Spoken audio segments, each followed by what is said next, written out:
While helping ants fight, I accidentally discovered a miniature world. A boiled egg I casually dropped inside could feed their entire village of 100 people for 5 days. From that day on, I became a god in their eyes. It wasn't until later, when I saved a thumb-sized girl and understood their language, that I realized this wasn't a toy at all, but a real medieval European continent currently amidst a great famine and war. At this moment, the girl I had saved, Illyra, was carrying a broken wooden basket, desperately digging for tree bark in the dried mud. If she occasionally dug up a wild vegetable leaf, she would protect it tightly in her arms like a treasure. I was just about to turn around and grab some breadcrumbs to feed her, but just as she ran back to Oakhaven village, a sudden change occurred. Yellow dust rolled up on the outskirts of the sandbox, and a group of bandits wielding rusted swords and riding inferior horses frantically charged into the village. They clamored for food. The terrified villagers held their doors tightly shut. One bandit kicked open a broken wooden door and dragged out the girl from earlier and her mother. The girl knelt on the ground, crying and begging for mercy, saying there was no food left in the house. The bandit leader, however, had absolutely no sympathy. He simply raised his sword and brought it down. The girl's mother was struck down by the sword. The girl threw herself onto the corpse, wailing loudly. The bandit leader grinned hideously, raising his blood-stained sword again, aiming at the back of the girl's neck. A surge of nameless anger rushed straight to my head. Bullying people right in front of my eyes? Screw you. I lifted the glass top cover, extended my right index finger, aimed at the sword-wielding bandit leader, and flicked. Bang! The bandit flew out of the village like a bullet fired from a gun, streaked across the midair, and smashed heavily into the mud outside the village. His neck was twisted to the side at a bizarre angle, dead on the spot. With this flick, the box fell instantly into a dead silence. The group of bandits below were all dumbfounded. What happened? How did the boss fly out? They looked around but couldn't see me at all. Finally, dozens of pairs of vicious eyes locked onto the girl on the ground. Is this the witchcraft you cast? Another bandit leader drew his sword and approached the girl with murderous intent. I sneered, and my finger reached into the clouds again.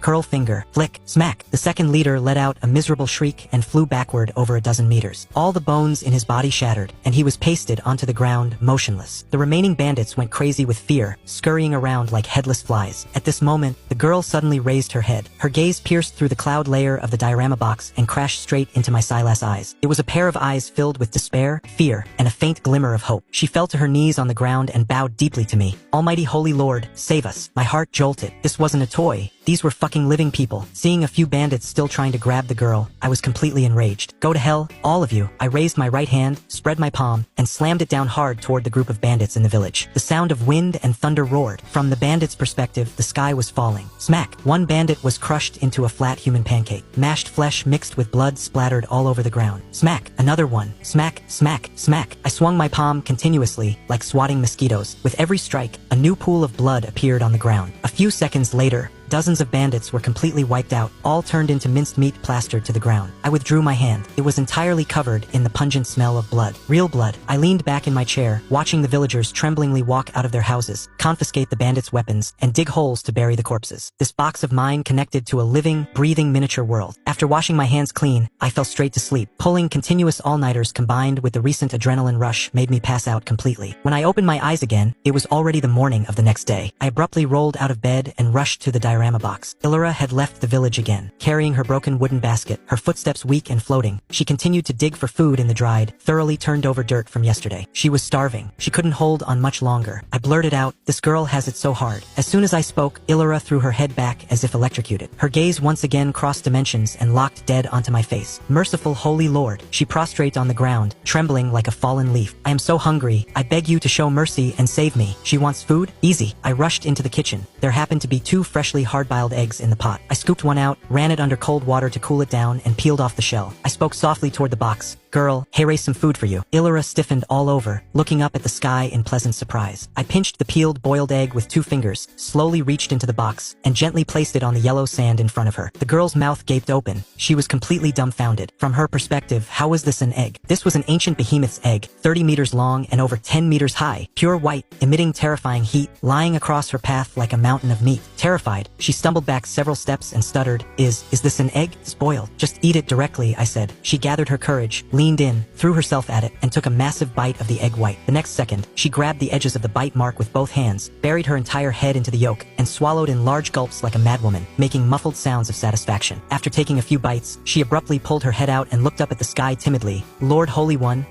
can I call the villagers to eat together? I can't finish it alone, and it will go bad tomorrow." I smiled. This girl really had a kind heart. "Go ahead, call them all over." The girl excitedly drew a cross on her chest, forcefully broke off a fist-sized chunk of egg yolk, held it in her hands, and sprinted back to the village. "Brother Garrick, Village Chief Thomas, everyone, come quickly, there's food." Before long, all Fortituo people in the village had gathered in front of the giant egg. Fortituo pairs of eyes stared wide open. Village chief Thomas Beard was trembling. Is this truly bestowed by the god? The strongman Garrick, who had taken a bite, nodded desperately. So fragrant. I've never eaten anything this fragrant in my life. The village chief made a prompt decision. Garrick, get a knife and cut it. Every family gets a large piece. No snatching. The villagers, holding broken wooden basins and shattered clay bowls, joyfully carved away the egg yolk and egg white. After the distribution, more than half was still left on the spot. They couldn't move it. Afraid that the egg would rot and pollute the environment, I reached my hand in, scooped up the remaining debris, and casually tossed it into the trash can. This sight of the giant egg ascending directly made the villagers fall to their knees. Fortituo people knelt in unison, shouting amen. This wouldn't do. Eating only boiled eggs meant unbalanced nutrition. I threw on some clothes, rushed downstairs, and headed straight to the supermarket. I bought a large bag of plump, premium oats and coarse wheat seeds, 2 pounds of streaky bacon, picked a few large cabbages, and grabbed a big bag of salt. Back home, I cut open the grain bag and grabbed a handful of snow-white, plump wheat seeds. The aroma of wheat hit my nose. I picked up a magnifying glass and aimed it at the girl's broken thatched cottage. It was totally bare and empty inside. Well, that's no fun. I cupped my hands into a funnel shape, aimed at the hole in her roof, and flipped my wrists. The stark white wheat poured down like a waterfall. Rustle, rustle, rustle. In the blink of an eye, half the house was packed tightly with giant wheat. I clapped my hands in satisfaction, pulled up a small stool, and waited for the good show. At dusk, Illyra returned to the village carrying half a basket of tree bark and wild vegetables. She had just unlatched the broken door of her house. Boom! Half a room's worth of wheat burst through the door like a flash flood, pouring out. To her, every single grain of wheat was an oval giant boulder over half a meter long and weighing over 100 pounds. She didn't have time to dodge at all. Seeing that she was about to be buried alive by the mountain of wheat, I quickly reached out my hand and gently blocked above the wheat pile. The sliding momentum of the giant wheat slowed down, but she was still tripped and sat slumped next to a 100-pound giant grain. She turned her head in terror, just in time to see my smiling face flash past in the sky. She understood instantly. The Holy Lord was playing a joke on her, sitting in the pile of wheat, stroking the grain that was thicker than her thigh. She couldn't help but burst into loud laughter. Even the grief of losing her mother was briefly washed away. Neighbors, hearing the commotion, all gathered around. Garrick rushed forward, struggled to push away a few giant grains, and pulled the girl out. The village chief looked at the millstone-sized wheat all over the ground, rubbing his hands together in excitement. Goodness, this wheat has to be chopped open before it can be boiled, right? A gift from the gods. Just as he finished speaking, an extremely arrogant and angry curse suddenly came from the village entrance. You poor ghosts of Oakhaven Village, stop playing dead. Hurry up and pay the taxes you owe Lord Baron. The faces of everyone in the village instantly turned deathly pale. Even crying children had their mouths tightly covered by adults. The village chief lowered his voice, stamping his feet in anxiety. Oh no, the Lord's tax collectors are here. Quick, stuff all the wheat back into the house. We absolutely cannot let them see it. Garrick led a few strong young men and desperately moved the giant wheat from the ground back into the house, tightly holding the door shut with their bodies. I narrowed my eyes, staring at the edge of the diorama box. At some point, 5 little people had appeared out of thin air inside the box, wearing red and black surcoats, with long swords hanging at their waists, and crests representing the Lord's authority printed on their backs. I walked 3 circles around the glass box. The top cover was sealed tight, and the ventilation holes were as small as pinpricks. How did they get in? This box was definitely not a simple closed container. The 5 tax collectors swaggered into the village. The leader cracked a leather whip. If you don't pay your taxes, you'll all be thrown into the dungeon. The village chief went up to meet them with an apologetic smile. My lords, there's been a severe drought for 3 years. The fields yielded nothing, and we've even eaten all the grass roots. We really have no grain. Bullshit. You unruly peasants just love to hide your grain. The tax collector shoved the village chief aside and took the lead in barging into the villagers' homes, rummaging through chests and cupboards. They quickly realized something was wrong. The eyes of everyone in the village were glancing toward the girl's broken house. Several young strongmen were using their backs to tightly prop up that broken wooden door. The lead tax collector sneered and strode over. Move! No one moved. Courting death, the tax collector delivered a flying kick, slamming hard into the door. Garrick and Illyra were kicked and tumbled to the ground. The wooden door, losing its support, burst open instantly. Crash. The white waterfall of giant wheat surged out again. The tax collector walking in the very front experienced pupil earthquake. He desperately backed up,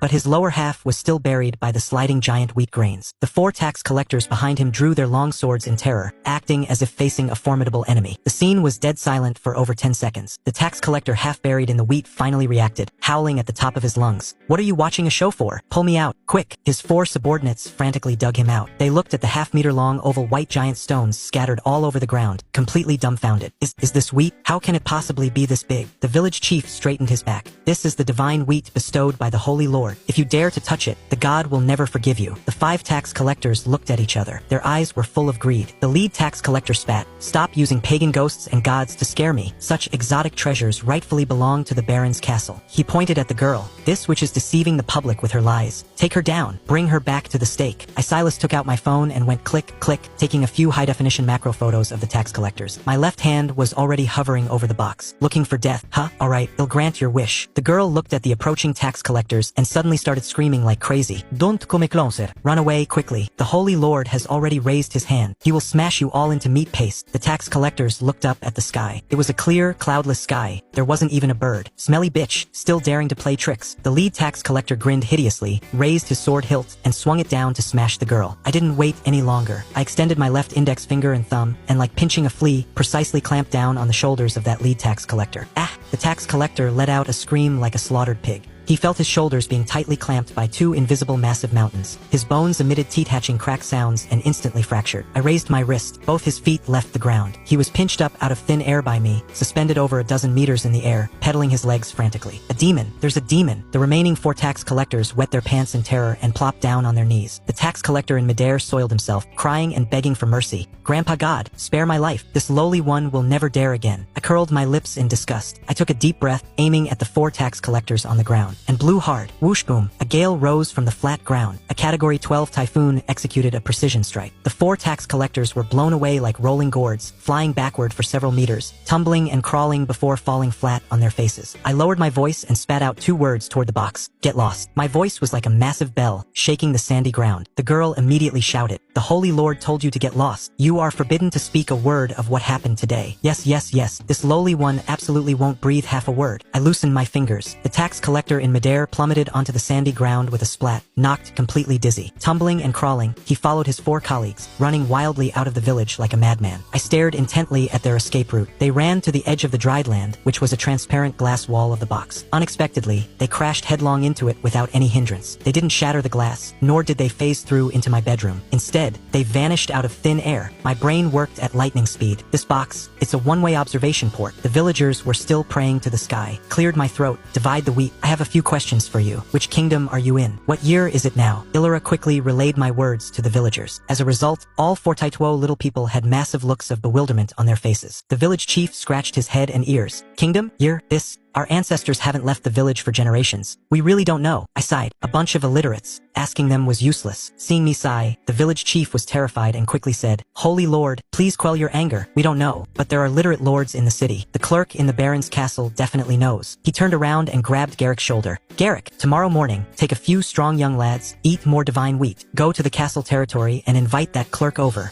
If he refuses to come, knock him out with a club and carry him back. We absolutely cannot let the Holy Lord down. Garrick thumped his chest loudly. Leave it to me. Interesting. Kidnapping an NPC? This plot development is pretty hardcore. I turned off the light and slept comfortably. 7 o'clock the next morning. The first thing I did was look at the diorama box. Garrick was leading 3 strong young men, squatting at the door, ravenously devouring crushed wheat porridge mixed with tree bark, sweating profusely from eating. The girl was carrying a basket, preparing to go out and look for wild vegetables. I walked to the refrigerator and broke off a piece of crisp, plump green cabbage leaf. It was over 40 centimeters long and very juicy. I walked to the front of the box, aimed at the girl who had just stepped out of the village, and let go. The gigantic cabbage leaf floated down, blotting out the sky and the sun. In the girl's line of sight, it was a massive emerald canopy, 300 meters long and 100 meters wide, crashing down on her like Mount Tai. This girl was already accustomed to my miracles. She skillfully knelt on the ground, drew a cross in prayer, and shouted at the top of her lungs for the whole village to come share the vegetable. Once basic needs were met, the villagers immediately became active. Some sewed clothes, some molded clay, some did blacksmithing, and an old man even started carving wooden bowls. I watched with keen interest. Suddenly, Illyra brought a bucket of water into her house and shut the doors and windows tight. There was a large hole in the roof of this broken thatched cottage. My heart gave a sudden thump. I picked up the magnifying glass and aimed it at the hole. Illyra was standing on a high stack of broken wooden boxes, poking her head out to look up. Our gazes collided across dimensions. Illyra's face flushed deep red like pig liver in an instant. Terrified, she pushed open the door and ran out, heading straight for the village chief. I pricked up my ears and heard the village chief lowering his voice to scold her. It's your blessing that the Holy Lord looks at you. Even if he asks you to go to the divine realm to be a handmaiden, you must obediently follow orders. Illyra shuddered all over, and actually went back into the house and started untying her clothes. I immediately looked away. Not peeping is the baseline of being human. Besides, these people were starved to skin and bones. The most urgent task was to let them survive. On the other side, Garrick took the 3 strong lads and sneaked all the way to the market town outside the castle. The 4 of them hadn't seen much of the world and stood shivering by the stone bridge. Coincidentally, a middle-aged fat man wearing a decent robe was kicked and beaten out by 2 guards. The fat man howled at the top of his lungs, "Lord Baron, I advised you to open the granaries for disaster relief for your own good." In Latin, this is called culpa lata, killing the goose that lays the golden eggs. Garrick's eyes lit up. That's him. The clerk the village chief mentioned, Barnaby, after being beaten, limped into an alley. He had barely taken 2 steps when Garrick blocked his path holding a large wooden club. The other 3 flanked him from behind. Terrified, Barnaby raised his hands. "Good sirs, I was kicked out just because I spoke up for you commoners. The Bible calls this pleading for the people." Garrick scratched his head. "Don't understand. Come with us to Oakhaven village." "You won't go." "This is called going to." Bang! A heavy blow to the back of the head. Barnaby rolled his eyes back and fell straight to the ground. The young lad muttered, "This guy's talking was too annoying," couldn't hold back and knocked him. The 4 of them propped up the unconscious clerk and ran toward the outside of the city. They ran heading into a patrol squad of sheriffs. Garrick's legs trembled. Wasn't this the very tax collector who came to the village yesterday to collect taxes and was pinched into midair by me? Coincidentally, the 5 tax collectors also recognized Garrick. They thought I had sent people to monitor them, and their faces turned deathly pale from terror. Garrick stuttered, My friend is drunk," taking him to wash his face. The lead tax collector swallowed hard. "Please go ahead. About yesterday, we haven't spoken a single word." Both sides trembled like sieves and brushed past each other. Immediately afterward, they turned their backs to each other and sprinted away like crazy. At dusk, Garrick threw Barnaby at the village entrance. The sun was about to set. All 42 people in the village stared intently at Barnaby. Barnaby's scalp went numb. "Everyone, let's talk this out nicely. As the proverb says, clear distinctions between gratitude and grudges." Illyra walked to the very front, tilted her ear to listen to the sky, and put on a serious expression. "Who are you? What year and month is it now?" Barnaby quickly bowed his head in a salute. "I am the former clerk, Barnaby. It is currently the year of our Lord 1315, July. This is called..." Oops, there's no proverb to summarize this. I leaned back in my chair, my body stiffening. "The year of our Lord 1315. The year the great famine of the dark Middle Ages broke out. Continuous rainfall, total crop failures, corpses of the starved everywhere, followed closely by the preludes to war and the Black Death sweeping across Europe. This isn't a game. This is the real chaos of the Dark Ages." I ordered with a cold face, "Illyra, ask him what the current king's name is." Barnaby shook his head in terror. "The lowly one dares not call his majesty the king by his direct name. This is called treason." I got angry. "Beat him up." Illyra gave the command. The villagers picked up wooden clubs, pitchforks, and broken clay pots, surrounding Barnaby so tightly that not a drop of water could leak out. Barnaby held his head and screamed, "Edward! The current king is named Edward." I was completely confirmed. This was that dark Europe filled with starved corpses and rivers of blood. I lost the mood for amusement, turned to open my computer, and frantically searched for historical records of the medieval famine. I dropped the sentence, "Give him a bite to eat." The villagers immediately dispersed, frantically drawing crosses toward the sky in prayer. Barnaby narrowly escaped death and followed Illyra into the kitchen. As soon as he entered, he was dumbfounded. Piled in the corner were giant wheat seeds 1/2 a meter long and the size of millstones. Leaning next to them was a cabbage leaf the size of an entire wall. Barnaby threw himself at the kitchen door and screamed, "Who exactly bestowed this food?" Illyra threw up her hands. "I don't know. The Holy Lord won't say." Staying up all night, my eyes were red from staring at historical records. Keeping 42 people alive is easy, but to save millions of commoners in this chaotic world, relying solely on my feeding won't work. They must be able to sustain themselves. Step 1, provide water. A humidifier's mist is too fine. In the eyes of the little people, it would be a torrential downpour that would smash their thatched cottages. I set my sights on the Tupperware plastic crisper water box on the table. Walking to the diorama box, I extended my right hand and dug fiercely into the dried mud outside the village. Rumble. Dirt flew, sand and stones swept through the air. From the little people's perspective, a giant hand blotting out the sky reached out from the clouds and tore out a massive crater 10 zhang long and 8 zhang deep from the earth barehanded. Everyone in the village ran out to watch the miracle. Barnaby tumbled and crawled in terror, his eyes practically popping out of his head. I securely placed the Tupperware box into the giant crater and smoothed the dirt around it. I picked up a cup of tap water, aimed at the water box, and poured it down. Splash. The Milky Way pouring backward. A massive water column descended from the sky, smashing heavily into the bottom of the crater, kicking up a mist that filled the sky. In a few seconds, the water box was filled to the brim, crystal clear to the bottom. The entire village was dead silent for a full minute. Barnaby stuttered out a sentence. A miracle like Moses parting the sea. Illyra rolled her eyes at him. Your vocabulary is a bit long this time. The villagers went crazy, jumping and laughing. We have water. We can farm. We can take baths. I instructed Illyra. I'll fill up the water for you every day from now on. As for that clerk, tell him to go back to the castle to be an informant. If he dares to talk nonsense, knock him out. Barnaby kissed the ground toward the sky like a pounding garlic pestle, then tumbled and scrambled back toward the castle. With water, there also needed to be meat. I went out to the supermarket and bought a piece of top-quality streaky pork. I cut off a small strip and dropped it into the diorama box. Boom! A mountain of meat made of pure, perfectly marbled bacon crashed down at the village entrance. Garrick's eyes glowed green. He pulled out his machete, ready to cut the meat. I warned in a deep voice, your stomachs can't handle it. Distribute 1 liang, approximate 50 g per person. Hang the rest up to air dry. The villagers worried. Without salt to cure it, it'll stink if we air dry it. You want salt, huh? I walked into the kitchen, grabbed half a bag of table salt, aimed at Oakhaven village, and flipped my wrist. Whoosh! An avalanche descended. Countless fist-sized, snow-white coarse salt crystals smashed down, covering their heads and faces like hail, instantly piling up a mountain of salt at the village entrance. The villagers knelt before the salt mountain, praying and wailing loudly at the same time. In the Middle Ages, salt was more expensive than life, but now there was enough to pile up a mountain. That evening, the aroma of meat soup and wheat porridge drifted from every household in the village. Garrick downed 5 large wooden bowls in one breath. With food resolved, the defense issue had to be put on the agenda. In a chaotic world, roving bandits are everywhere. Pitchforks alone couldn't protect them. I simply hailed a cab to find my friend Kai Zinzi, who ran a model business. As soon as I entered, I transferred 2,000 directly. Custom make me a 1:200 scale medieval fortified stone keep. Use 1mm thick sheet metal for the whole thing. No windows, just leave arrow slits. Kai Zinzi rolled his eyes. A castle model out of sheet metal? That lacks texture completely. Cut the crap. And install off-road tires and a motor underneath it, complete with a remote control. Kai Zinzi almost flipped the table. Is this a castle or a tank? Sick kid's toy. They'll pay extra. Alright boss, delivery in a month. It would take a month to build the fortress. What to do in the meantime? I took on a freelance gig doing game concept art, ground away for 5 days, and earned 3,000 bucks to subsidize my household expenses. When I finished submitting my draft and looked back at the diorama box, I was stunned. The water level in the Tupperware box had actually dropped by half a foot. That was equivalent to thousands of tons of water in the little people's world, gone overnight. I quickly pulled up the surveillance footage. At 2 a.m., a group of ragged, emaciated refugees carrying wooden buckets sneaked into Oakhaven village under the moonlight. They drew 2 full buckets of water and ran away. They tossed and turned for 3 trips, only disappearing right before dawn. After daybreak, the villagers also discovered the footprints. Garrick angrily picked up a wooden club. How dare they steal the divine water bestowed by the Holy Lord? Beat these thieves to death. I immediately spoke up to stop him. Illyra, tell everyone not to pursue it. Those are refugees from outside villages who are dying of thirst. This little bit of water is nothing. I can fill it up at any time. Hearing this, the villagers' anger completely dissipated, and they knelt to praise the Lord's mercy. At 3 a.m., I ordered takeout and stared intently at the northern edge of the diorama box. Sure enough,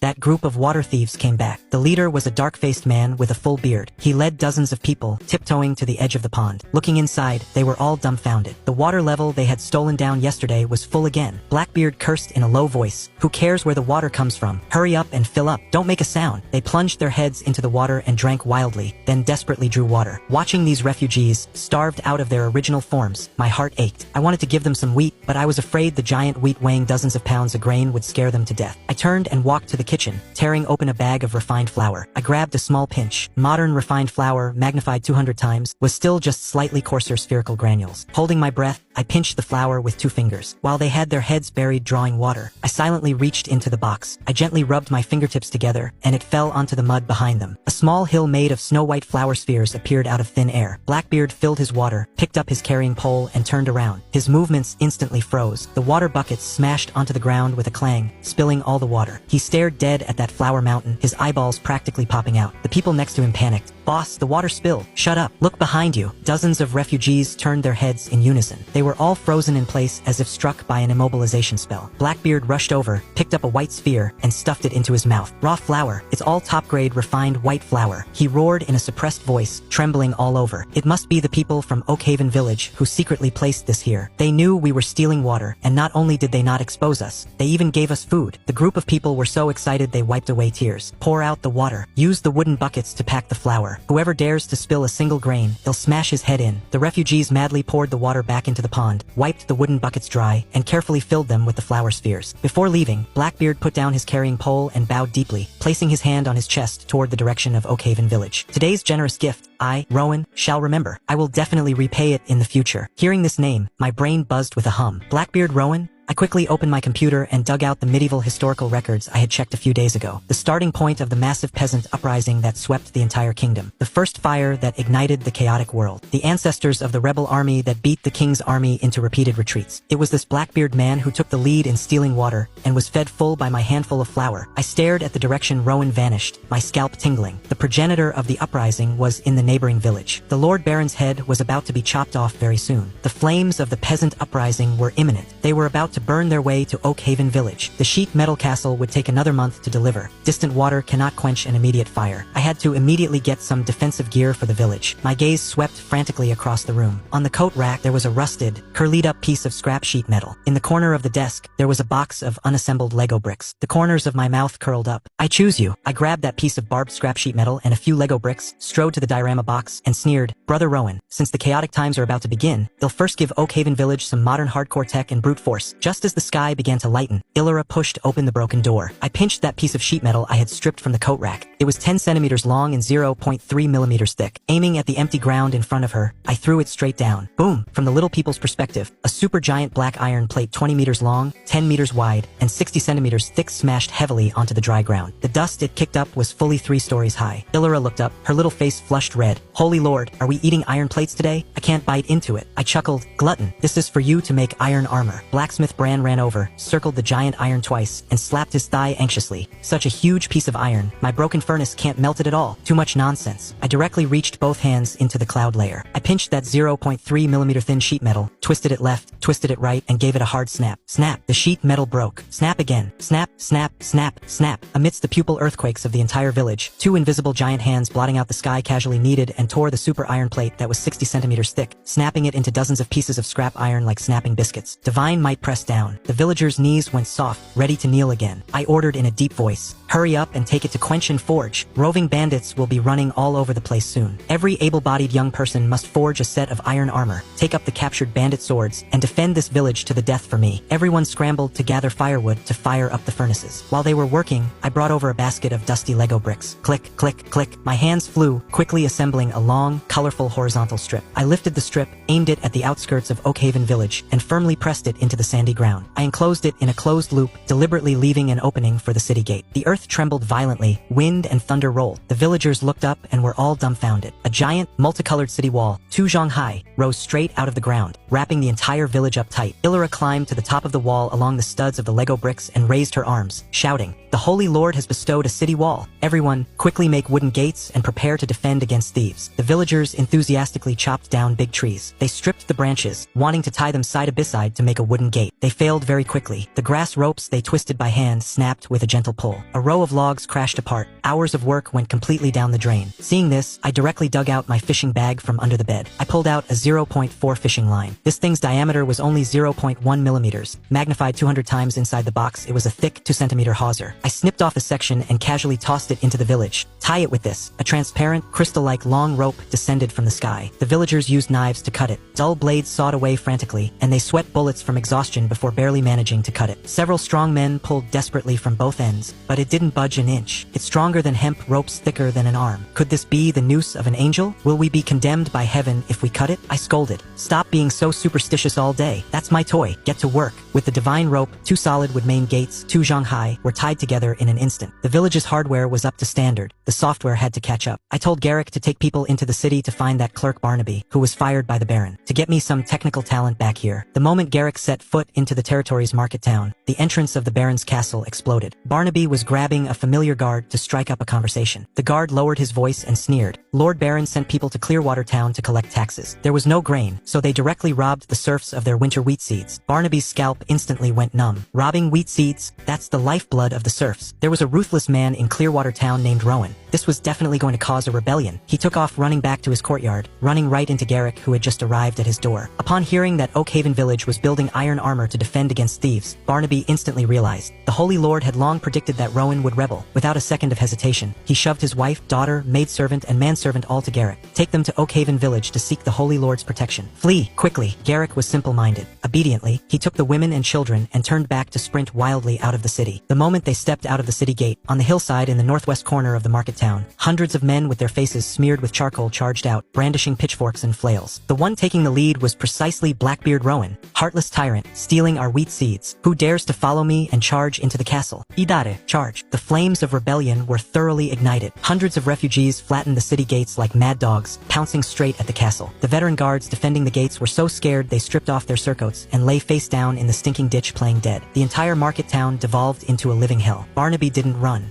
He took off his decent robes, changed into a manservant's tattered linen clothes, messed his hair into a bird's nest, and taking advantage of the citywide chaos, hugged the base of the walls and sneaked into the dark artisan street. He knocked open the door of Cedric, the most awesome master blacksmith in the city. The rebel army outside is killing the nobles. Come with me to seek refuge with a super major lord. I guarantee you'll shed your serf status and become a freeman. Cedric had been a lowly blacksmith for the Lord for generations. Upon hearing he could wash himself clean, his eyes turned red. Let's do it. Taking advantage of the citywide hacking and slashing, the two slipped out of the market town and headed straight for Oakhaven Village. On the other side, Garrick took Barnaby's plump wife, Lady Beatrice, trekking on foot. This plump lady lived a pampered life and complained internally the whole way. When she stood panting at the village entrance, she froze on the spot. A colorful city wall reaching to the heavens, air-dried bacon strips stretching as far as the eye could see, and a large crystal-clear pool full to the brim. Illyra casually shoved 2 half-meter-long white wheat grains and crystal-like giant salt into her hands. Take it and eat, a gift from the Holy Lord. The plump lady trembled uncontrollably in fear. Coincidentally, a few villagers in the distance were working together to erect the city gates. Their feet slipped, and the 1,000-pound solid wood gate was about to crush the old village chief flat. Sitting in front of my screen, I reached out my left hand and gently supported the bottom of the door panel with my index finger. The door panel instantly defied physics, hovering dead still in midair. Illyra shouted. The Holy Lord supported it. Quickly set it straight. Lady Beatrice looked at the miracle performed by the invisible giant hand. Her knees went soft, and she fell to her knees onto the muddy ground, frantically drawing crosses on her chest. The Almighty Holy Lord manifests. This lowly believer is blessed for 3 lifetimes. This noblewoman, who had believed in Catholicism for half her life and went to church every day, instantly became my most fanatic zealot. The sun set in the west. Barnaby led the blacksmith Cedric running into Oakhaven Village. Cedric looked at the hard labor wildly devouring meat soup and wheat porridge from wooden bowls, looked at the towering colorful city walls, his eyes shining. This major lord's power was too terrifying. Holding a bowl of pickled cabbage and shredded pork rice noodles, I sat outside the box looking down at them. Cedric, can you build firearms? I asked through Illyra. Cedric thumped his chest, extremely arrogant. This lowly one worked in the royal armory since childhood. Things like hand cannons are a piece of cake. Whatever the great lord wants, I can forge it. Bragging pretty loud, I put down my chopsticks and took out a printed A5 paper. Aiming at the empty space behind the city gate, I let go. Whoosh! A white canopy larger than the pond crashed down. The fierce wind rolled up dust, scaring the villagers into grabbing their bowls and running. Printed clearly on the paper was a precision blueprint of a modern breech-loading rifle. Even the parts disassembly diagram was crystal clear. This was the ultimate weapon I asked someone to find that a blacksmith could realistically handforge. Breech loading, no need for complex rifling. Cedric climbed up the Tuzanghai colorful city wall, looked down at this giant painting, and cold sweat instantly soaked his back. This musket is too precise. This lowly one cannot guarantee to be able to forge it. I smiled. No rush, it'll give you a few years to slowly hammer it out. Get it done, and I guarantee your dreams come true. Cedric gritted his teeth and shouted, Great Lord, this lowly one is willing to sell my life, but this lowly one is bold enough to want to see your true face with my own eyes. Illyra pointed outside the wall. Jump down and you'll know. Cedric closed his eyes and leaped off the Tuzanghai wall. I flipped my palm and caught him steadily. He slid through midair in the palm of my hand, experiencing firsthand what a true angelic reception was like. When he landed, this blacksmith fell straight to his knees, slamming them flat against the ground. This lowly one will spill his brains and blood on the ground. I will definitely forge it. I picked up an empty Pepsi can on the table and cut it in half with scissors. I cut out a doorway, turned it over, and slapped it down onto the empty space in the village. Bang! A loud noise, the earth trembled. A blue metal roundhouse with reversed English letters rose from the ground. Live here for now, they'll swap it for a big stone house for you later. The villagers were numb to watching it. Lady Beatrice kissed the mud until her forehead was almost broken. Night fell. I turned off the desk lamp and browsed forums by the light of the screen. Suddenly, noisy sounds came from the edge of the box. Hundreds of people holding torches and pushing wooden carts stopped outside the Lego City wall. The dark-faced man in the lead was exactly Blackbeard Rowan. He had just chopped off the Baron's head and looted the castle's granary. On his escape route, he intentionally made a detour to repay my kindness for the flour. Rowan shouted at the top of the wall, "Brothers of Oak Haven Village, I brought 2 carts of grain to return the favor." I frowned. Accepting grain from nobles now would mean getting tainted by the stench of rebellion. The fragile Oak Haven Village couldn't withstand the encirclement and suppression of the king's army. Without me needing to give the order, Barnaby directly climbed up the wall. Opening his mouth, he spoke like an old veteran of the underworld. "Leader Rowan, we appreciate the thought. You are fleeing for your life. These 2 carts of grain are your capital to stay alive. They mean little to us, but mean everything to you. Keep them." Hearing this, the brothers beside Rowan chimed in to dissuade him. Rowan was a straightforward man. He placed his hand on his chest in salute. "The kindness of your noble village, I, Rowan, shall remember. May God bless you. Farewell." Before leaving, Barnaby suddenly asked, "What happened to the female relatives in the castle?" Rowan's body stiffened. He glared angrily at the brothers beside him and walked away full of shame. In these chaotic times of war, I could figure out with my toes what kind of fate befell noble women falling into a crowd of rioting peasants. After the rebel soldiers left, Barnaby cursed the villagers out terribly. "With such a high wall, there isn't even anyone standing guard and lighting torches at night. You wouldn't even know if roving bandits snuck up and slit your throats." The village chief looked deeply troubled. "Lighting torches requires oil. We can't even afford to eat. Where would we get oil?" Barnaby sneered. "Pray to the Holy Lord. Tomorrow morning, everyone holds mass. Whatever you ask for, you shall have." Hearing this, I thought the flattery was spot on. I turned around and grabbed a large bottle of sunflower oil from the kitchen. Just as I was about to pour it into a mineral water bottle cap and hand it in, Lady Beatrice suddenly jumped out. She pointed at the noses of everyone in the village and cursed, "A bunch of country bumpkins like pagans. You are too disrespectful to the Holy Lord. Even a priest praying requires fasting, bathing, and ringing the church bell. You beg the Holy Lord, yet you build no shrines, make no holy statues, light no candles, and don't even ring a bell? You just open your mouths and ask for freebies? Where are the rules?" The villagers were scolded until their faces were red, unable to lift their heads. Lady Beatrice took over command of the entire village on the spot. "Tomorrow, everyone changes into clean clothes. Lady Illyra will dress up nicely. Blacksmith, don't sleep tonight. Forge a large copper bell overnight. Tomorrow we run the full holy ritual." My hand holding the oil bottle paused in midair, almost bursting into laughter. The formalism of medieval religious fanaticism was really fucking useful sometimes. The little people's voices were too soft. If I didn't pay attention normally, I couldn't hear them clearly at all. If they rang a large bell every time they wanted to find me, wouldn't that be equivalent to sending me a WeChat notification sound? I gleefully put down the sunflower oil bottle. "Alright, I won't give it tonight. Tomorrow morning, you'll see what kind of show you guys put on for me." I tightened the cap of the oil bottle, leaned back in my chair, stared at the firelight of the blacksmith shop inside the diorama box, and smiled.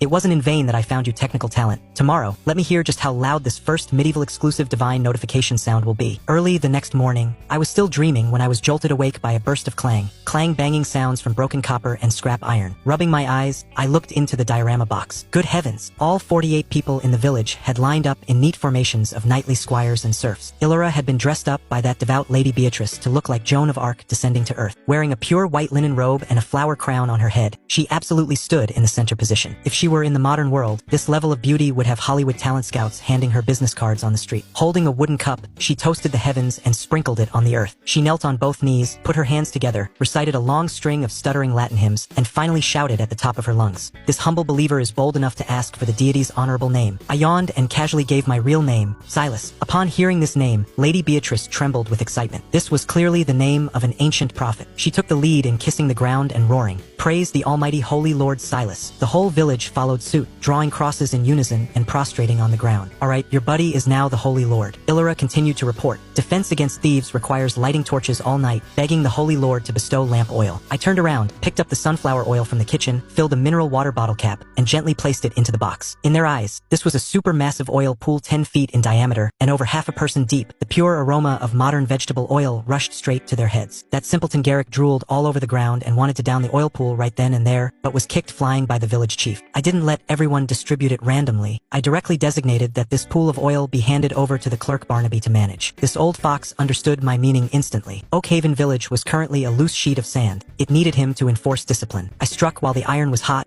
tossing down a few handfuls of flower spheres. Use this to go get some people. Barnaby's methods were absolutely ruthless. He borrowed a stone mill, ground the microscopically giant flower spheres entirely into normal powder, and packed it into burlap sacks. Holding this stuff, he strolled over to several nearby abandoned villages that had been drained of their able-bodied youth by bandits. By dusk, this guy swaggered into the village with his head held high, followed by a full 102 refugees with faces the color of vegetables from starvation. The village population skyrocketed instantly. Barnaby immediately displayed incredibly strong management skills, shouting at the top of his lungs to lay down the rules. Those who know how to forge, you get 2 extra scoops of flour a day. Go hang with Cedric, masons and woodcarvers. Take people and go build the holy sanctuary of St. Silas for me. Building a sanctuary requires a divine statue. The 2 woodcarvers begged Illyra to describe what I looked like. I simply took off the glass cover and leaned my face close to look down. Illyra was completely mesmerized. When relaying it to the carvers, she forcibly added 3 layers of beauty filters to me. The clay statue they molded was handsome, elegant, and possessed a solemn treasure-like appearance. Its looks at least 30% higher than me in person. This craftsmanship was quite incredible. A thought struck me. I opened my computer printer, shrunk-printed a 3-centimeter pattern of Aragorn from the Lord of the Rings, holding his holy sword. I cut it out and threw it into the box. Use wood and carve this out for me 1:1 based on this. Just as the arrangements here were finished, the alarm outside the village sounded. The territory's sheriff, Sir Derek, leading over 100 defeated remnant soldiers, followed the escape route of the rebel Rowan and groped his way to Oakhaven village. This bunch of bastards had just had their lair taken out by the rioting serfs and were worrying about having nowhere to vent. As a result, when they looked up and bumped into the Tuzanghai Lego colorful city wall on the outskirts of the village, they were dumbfounded on the spot. In this desolate wilderness, where did such a huge magical fortress come from? Is the witchcraft of Rowan's bunch of rebel bandits this terrifying now? Barnaby, deeply versed in the art of fooling people, greeted them with a beaming smile, pretending to be blind. Lord Knight, what city wall? This is clearly a refugee village. Sir Derek drew his sword, pointed at the Tuzanghai Lego bricks in front of him, and cursed loudly. Do you think I'm blind? You can't see a wall this big. Sitting outside the box, I sneered, took out my phone, pressed it close to the glass of the diorama box, clicked on an audio clip of a witch's miserable laugh from a medieval horror movie, and maxed out the volume. Wahahaha! The shrill ghost laugh exploded like thunder behind the backs of the 100 or so fully armed soldiers. Sir Derek was so scared he dropped his sword, leading his subordinates to abruptly turn around and stare dead at the gloomy forest behind them. Now's the time. My hands turned into afterimages reaching into the box, pulled away the Lego city wall, yanked out the Tupperware water pool, flipped away the Tinkin metal house. Within 10 seconds, the village instantly turned back into a desolate, flat, yellow sandy ground. Sir Derek found no witch behind him and turned back, suspicious and uncertain. The next second, his entire body stiffened in place as if struck by lightning. His lips trembled frantically. The fortress? Where's the fortress? A wall that big. It was just here. The corners of Barnaby's mouth split open into an eerie arc, looking exactly like a believer subjected to demonic whispers. Lord Knight, it must be that you've been exterminating bandits for consecutive days and had your mind bewildered by the witches in the woods. Where is there a wall here? How about coming into the village to rest?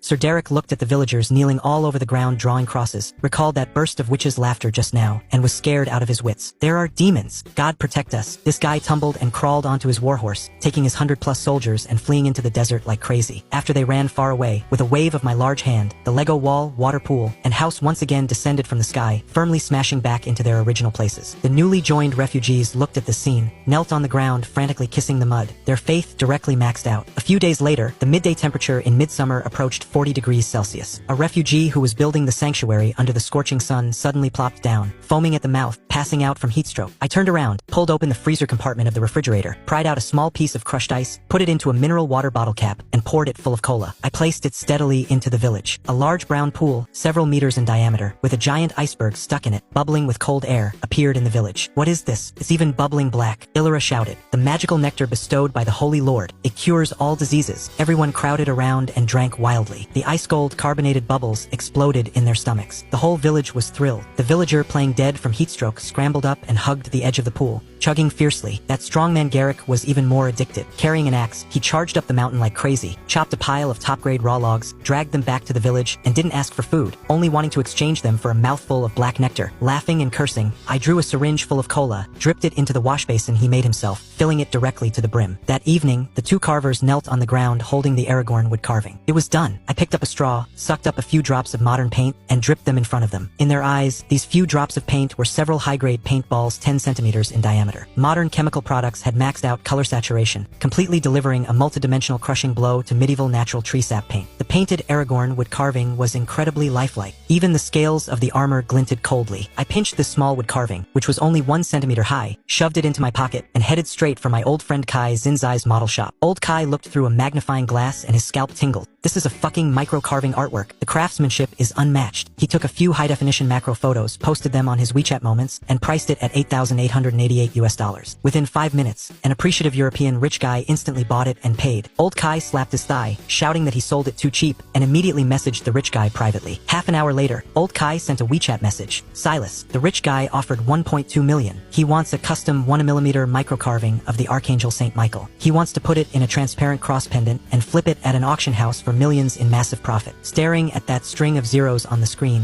my heart rate accelerated crazily. Take it right now. A 1mm micro-carving? An impossible task for modern humans. But for me, I just needed to have the little people in the box carve a Tumaturai, life-size divine statue. This business was simply a cross-dimensional crushing strike. Enriched, carrying the deposit, I swept through the supermarket for a large piece of top-tier pork tenderloin, taking wide strides home. Cutting off a small piece, I dropped it into the empty space in Oakhaven Village. A fresh, redand white mountain of meat rose from the ground. I sent down a divine decree. Tonight, the whole village eats meat, 2 scoops per person. The extra dozens of pounds are all rewarded to the 2 sculptors. The entire village boiled over. The sculptors hugged the giant meat that was several sizes larger than themselves, crying snot and tears, and set up a fire on the spot in the empty space to smoke bacon. The greasy, savory aroma of meat drifted through the whole village, stimulating the nerves of every refugee. Human nature is just like this. Only when there is hope will people desperately climb upwards. Amidst the smoke and fire of this smoked meat, a towering, majestic miniature Gothic building was completely finished. St. Silas Cathedral was officially completed. I couldn't wait to cast my gaze toward that small sanctuary. It was time to see just what dimension of power of faith this group of fanatic zealots could produce for me. The year of our Lord 1315, the eve of the harvest festival. All the villagers changed into clean linen clothes, lining up in neat square formations. Illyra, braving the hot weather, dressed in flowing white robes and wearing heavy makeup, knelt in front of the most luxurious building in the whole village. Holding the Holy Grail, she toasted the heavens and sprinkled the earth. After reciting a whole stuttering psalm, she waved her large hand. Ring the bell! Clang, clang, clang. The melodious sound of the copper bell rippled outwards. To be fair, those 2 blacksmiths hadn't managed to forge proper iron armor, but they certainly made this bell sound decent. The villagers lined up to enter the church, kissing the holy armor of my divine statue and making wishes. An old farmer begged pitifully. I begged the Holy Lord to bless us with favorable weather next year and plump wheat ears. I was amused. This matter was under my jurisdiction. I ordered Illyra, tell him, amen, it is granted. Hearing this, the old farmer rushed out the door in wild joy, crying and laughing. The Holy Lord has granted it. 3 years. We can finally plant crops. Seeing this, the people lining up behind him went crazy, their eyes turning red as they squeezed forward. I begged the Holy Lord to bless my family with a few more bushels of oats. I waved my large hand. Granted, all granted. Worst comes to worst, they'll sprinkle some fertilizer for you later. Right during this sacred and solemn moment, the clerk Barnaby sidled up to the divine statue and prayed with shifty eyes. I begged the Holy Lord for a blessing. I want the thing down there to grow a bit bigger and last a bit longer, so from now on, like a bull in heat, my face darkened entirely. Tell him to get the hell out of here immediately. Holding back her laughter, Illyra relayed the exact words. Barnaby scurried away holding his head, and the whole village erupted in roaring laughter. Just as everyone was having fun, the sentry on the city wall suddenly rang the alarm bell desperately. Someone is coming. There are a lot of people outside. I straightened up and looked into the box. Limited by the field of view, I could only see 500 meters around the village. But the villagers, standing on the city wall, could see for several miles out. Soon, a tragic chase scene rushed into my line of sight. A large group of refugees dragging their children were running wildly, crying for their fathers and mothers, followed closely by a large number of forest bandits wielding battle axes and longswords. Swords flashed and blood shadowed. With swift strokes, the slower refugees were chopped down onto the ground, blood spurting. The villagers had never seen such a battle array,